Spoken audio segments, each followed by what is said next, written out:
I have tons of stories that are not fit for the Hall of Fame.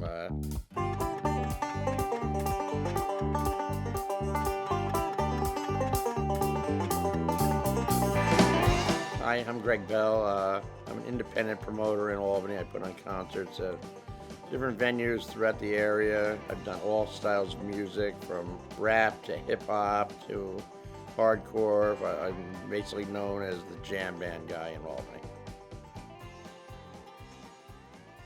In '92, the first show I promoted was a party.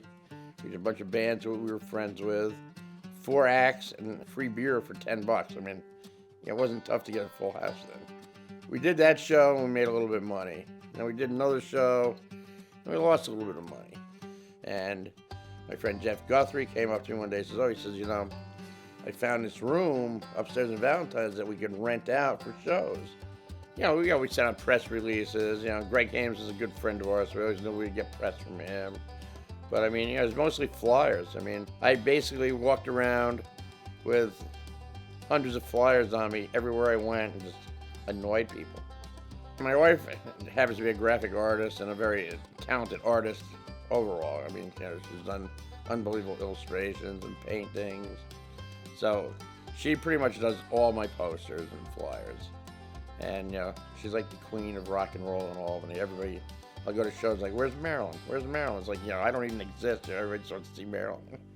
When I started in '92, there were so many different styles of music going on around Albany and so much talent out there that it blew me away. I'm thinking, Albany has as good of music as any scene in the country. Mo was just starting out. They were all just getting out of college. And Disco Biscuits and the Ominous Sea Pods and Conehead Buddha and Yoke and this was like the next wave of the young jam bands. And I got them all at the same time.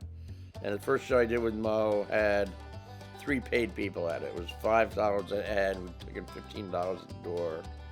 But they were amazing, and they played to 3 people as if like they play now to a couple thousand people, 4,000 people. You're there for the people. If the people are not getting their money's worth, they're not coming back. So the first thing you got to worry about is putting on the best show for the audience, and then you want the band to be happy because you want them to come back. I don't really book stuff because it's the hot new thing or because, I book stuff that I want to go see and I think other people should see. And, sometimes I book shows knowing that I'm going to lose money on it, but I really think it's an important show for people to see. So I'll build on stuff and I'll bring bands back until they finally get an audience. So knowing that I have somebody to keep my vision going means a lot to me because, if a band that we're working with, we start to build and they finally get a break and we get the bigger shows, I know that Kim can handle that, Since I retired from teaching, I really have no idea how I did it. I think I just managed my time better. Like when I had a few minutes at school where I wasn't teaching or doing, prep work or paperwork, I would call agents. I would run home, I'd pick the kids up, go to soccer, and, in between soccer and dinner, I'd call agents or I'd get to line up bands. I really don't understand how I could do it because now I seem like I have no time to do anything.